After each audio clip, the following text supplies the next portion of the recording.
Have you ever found yourself maybe staring at some complex equation or even just, a tricky division problem and thinking, why? Why do I actually need this? Uh-huh.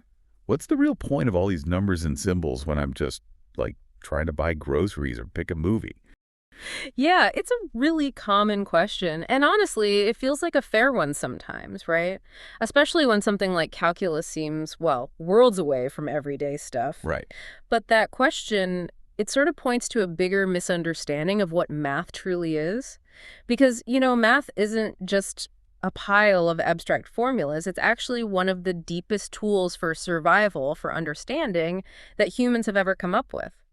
Okay, so for this deep dive, we're going to try and peel back those layers. We want to look at where math really came from. How did it go from, say, our basic instincts to this silent force that's pretty much everywhere today? Exactly. And we'll be drawing on the sources you mentioned, looking at its kind of surprising origins and why it's still so relevant. Because math wasn't dreamed up in a quiet classroom or some university tower, It came out of the messiness, the chaos of nature, and from these early human minds just struggling to make sense of it all. Okay, so paint me a picture, like our earliest ancestors. Right, imagine them. They're faced with a choice, maybe two mountains. One looks really tall, difficult. The other seems shorter. Maybe the path looks clearer. Instinct takes over. An instinct takes over. They pick the easier path to find food or shelter. Simple, Yeah. intuitive, no numbers needed at all. Okay. But now, picture this. It's not two mountains, it's eight. And they all have different heights, they're different distances away. Maybe some have hidden dangers, others have better resources. Suddenly, instinct isn't enough. It gets fuzzy. Totally. The brain just starts to overload. It can't handle that much complexity intuitively. And right there, in that kind of moment of, let's say, cognitive failure, that's where mathematics starts to whisper. But not as numbers yet. Not like 1, 2, 3. No, not symbols or equations. It's more like an invisible, almost primal need. An idea starts forming the idea to compare, to choose, to somehow organize that overwhelming world. Okay, that's a key difference. And here's something really crucial. Math doesn't actually exist in nature, like nature itself just is. A cave doesn't know it's deep. A rock doesn't know it's heavy compared to another rock. Those concepts, deep, heavy, more, we apply them. We invented comparison. We're the ones who brought that sense of order into the randomness. We started seeing more, less, further, closer.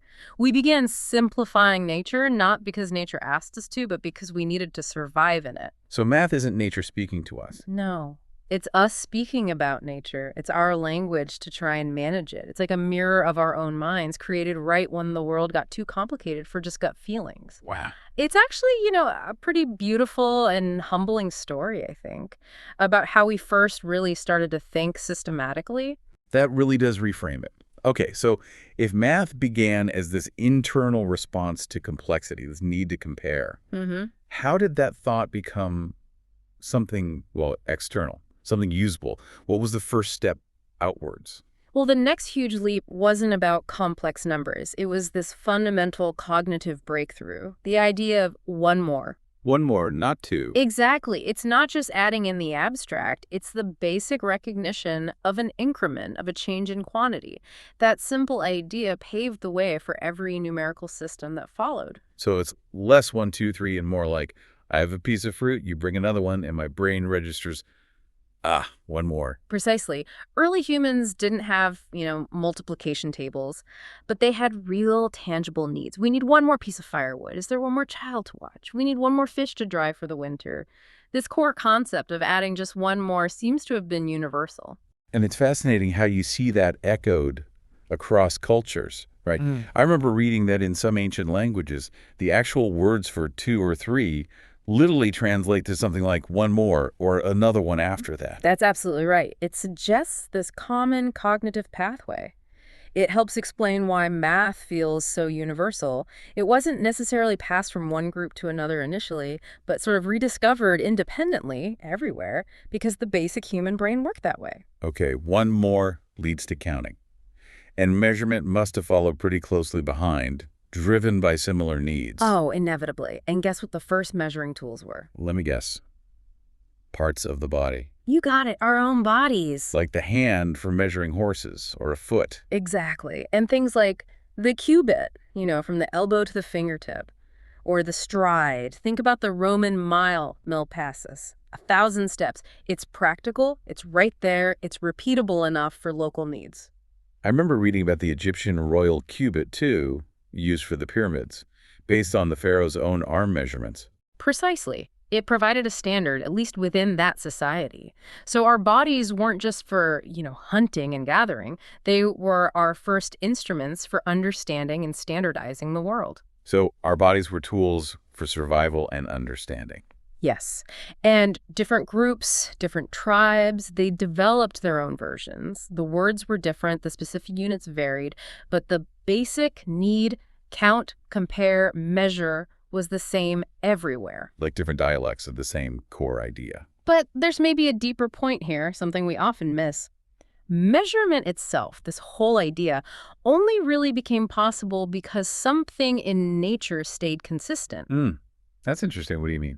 Well, think about it. If everything was totally random, if every sunrise was unpredictable, if trees changed their shape daily, if rivers constantly rerouted, measurement would be pointless, wouldn't it? You couldn't measure something against a standard if the standard itself kept changing chaotically. Exactly. So math, in a way, became possible only because nature did offer patterns.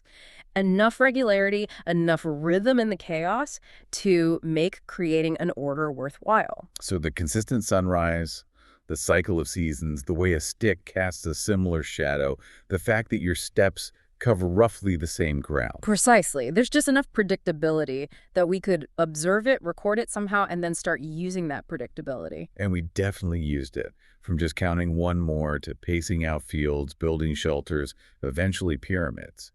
We kept finding that constancy and using math to sort of claim it. So yeah, math didn't just fall out of the sky. It grew out of watching these reliable patterns in nature, rhythms that got mirrored inside the human mind. Okay, so we've traced math from this primal need, this response to complexity, through early counting and measuring using our bodies and nature's patterns. But what happens when things scale up? When civilizations rise, trade routes form, empires clash. That's when math stops being purely local. It starts its grand journey across the globe. Trade routes, wars, migrations, these became like the superhighways for knowledge, and math traveled along them. Let's talk about the Greeks first. They seem central. They didn't just use math, did they? They were obsessed with why it worked. Oh, absolutely. The Greeks gave us the philosophy of mathematics. You have thinkers like Thales. He supposedly used geometry to predict a solar eclipse way back in 585 BCE. Imagine that. Taking the heavens from myth to something predictable. Huge leap. Huge. Or Pythagoras with his almost mystical belief that everything is number, and his famous theorem about triangles, still fundamental today. And then there's Euclid. The father of geometry. Right. His book Elements was the math textbook for, over 2,000 years? Incredible influence. But it wasn't only the Greeks, was it? Around the same time, maybe even earlier in some cases, there was this incredible ferment happening in India. Absolutely crucial. While the Greeks were mapping out space and shape, mathematicians in India were revolutionizing the idea of number itself. This is where we get the concept of zero. Which is mind-blowing when you think about it. Not just a placeholder like the Babylonians had, but zero as an actual number you can calculate with. A number with power. It's foundational to everything we do now, and it didn't stop there. Think of Aryabhata, 5th century, calculating pi with amazing accuracy, figuring out the Earth rotates, working with sine functions centuries before Europe caught up. Wow. Or later, Bhaskara II, developing ideas that were incredibly close to calculus long before Newton and Leibniz, plus writing major works on algebra and astronomy. And weren't there even earlier Indian texts, the Shulba Sutras, that showed geometry for building altars? Yes. Demonstrating knowledge of the Pythagorean theorem, or at least the principle, long before Pythagoras. It shows how deep these roots go. Okay, so Greece, India, powerful streams. Then the Arabs enter the picture. What was their role? Hugely important. They were like the great librarians and synthesizers of the ancient world. They translated masses of Greek and Indian texts into Arabic, preserving knowledge that might have been lost. And they added their own innovations too, right? Especially in algebra. Definitely. They expanded hugely on algebra. The word itself comes from the Arabic alja, meaning something like completion or restoration.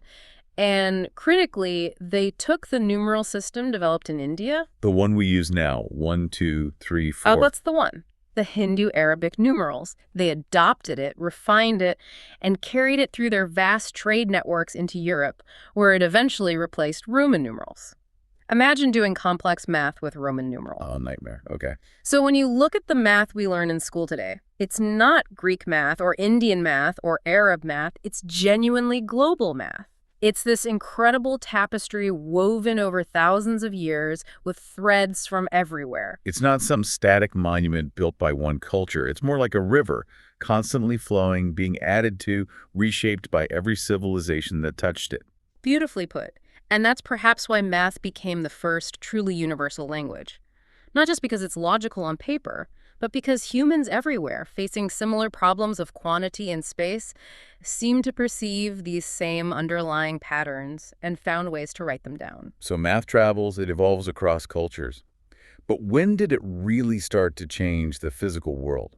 When did it become not just a tool for understanding, but for building and transforming? That's the next major turning point. It happens when science truly partners up with mathematics. Before that, a lot of what we'd call science was more, well, natural philosophy. Observation, deep thinking, beautiful ideas, but not always rigorously testable. So math brought the rigor, the proof. It gave science a spine, you could say, precision. It let scientists move from I observe this and I think to I can measure this, predict that, and here's the proof. Think about astronomy again. It shifted from myths about gods driving chariots to predictable celestial mechanics. Like Kepler. He saw the planets moving. Looked like chaos, but with math. He found the laws, these elegant elliptical orbits hidden in the data.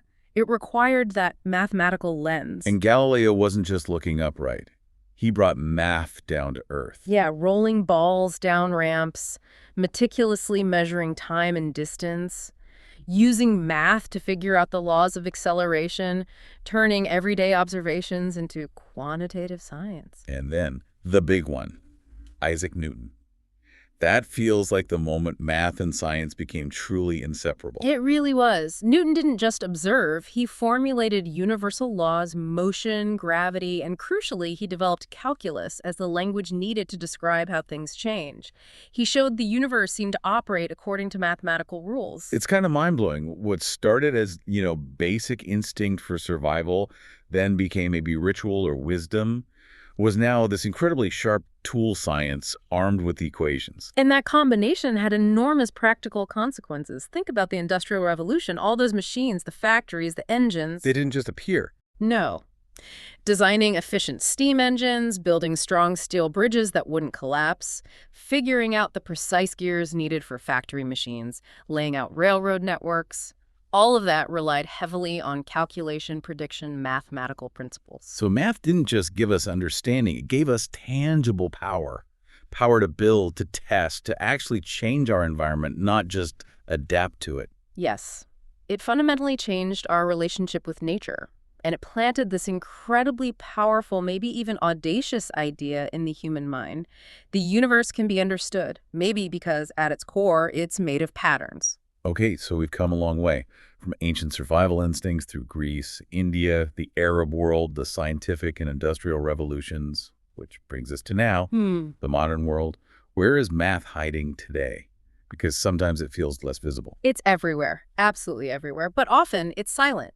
Invisible infrastructure. Silent? What do you mean? Like how? Okay, take your smartphone, you unlock it with your face. That's complex algorithms recognizing patterns. You open a map app, it knows exactly where you are and finds the best route. GPS, traffic data. Yeah. Yeah.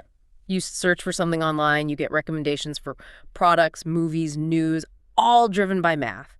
Algorithms processing vast amounts of data, learning your preferences, making predictions. It's all code, and code is built on logic, which is fundamentally mathematical. So it's moved beyond the geometry and algebra we learn in school. Oh, way beyond. We're talking linear algebra, the language of data itself, allowing machines to handle huge data sets. Calculus is still crucial, but now it's used for optimization, for teaching AI models how to learn and improve. Then you have probability, statistics, matrix theory, graph theory, logic gates, and computer chips, all underpinning the technology we use constantly. And something like AI, artificial intelligence. Hmm. Underneath all the hype, it's basically math. At its core, yes, extremely sophisticated math. Complex equations, algorithms designed to find optimal solutions, neural networks, which are essentially mathematical structures inspired by the brain. It's all designed to process information and, in a sense, mimic thought. Wow. Okay. And beyond everyday tech. Think bigger. Space exploration. Sending a probe millions of kilometers to rendezvous with a tiny asteroid moving at incredible speed. Predicting comet paths decades out. That requires unbelievable mathematical precision. Or even weirder stuff like quantum physics. Mm, That feels so strange and counterintuitive. it absolutely is. But even there, maybe especially there, math is the language. Quantum mechanics is profoundly mathematical. It deals with probabilities, wave functions, uncertainty. It's actually pushing mathematics itself to evolve, forcing us to develop new tools to describe a reality that doesn't fit our everyday intuition. So it feels like there's a parallel here. Just like early humans needed to invent basic math to cope with the complexity of nature. Yeah. Maybe we now need to constantly reinvent and push mathematics forward to handle this sheer complexity we've created. That's a fantastic way to put it. I think that's exactly right, because Yeah. the huge challenges we face now, climate change modeling, understanding pandemics, managing financial markets, figuring out the ethics of AI, assessing nuclear risks, you can't tackle these with gut feelings. You need the models, the data, the simulations. You need the math.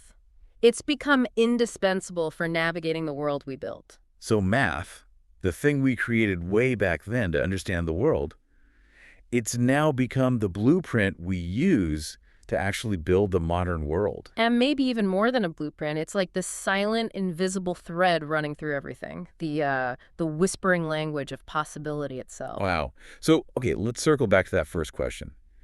When someone asks, why should I bother learning math? What's the real answer then? It's not just about getting a job or passing a test. No. Maybe the deeper answer is something like, because it's how we learn to survive. Or, because it's how we learn to dream beyond the immediate. And because it's how we're going to keep building the future. Exactly. It's not just sterile numbers on a page. It's this incredible living story of the human mind constantly reaching for order, for meaning, for a way to grasp the world and shape it. And that story is definitely not over. Not by a long shot. Which makes you wonder, doesn't it? What new patterns are out there waiting to be discovered? Or maybe what new complexities will force us to evolve math yet again?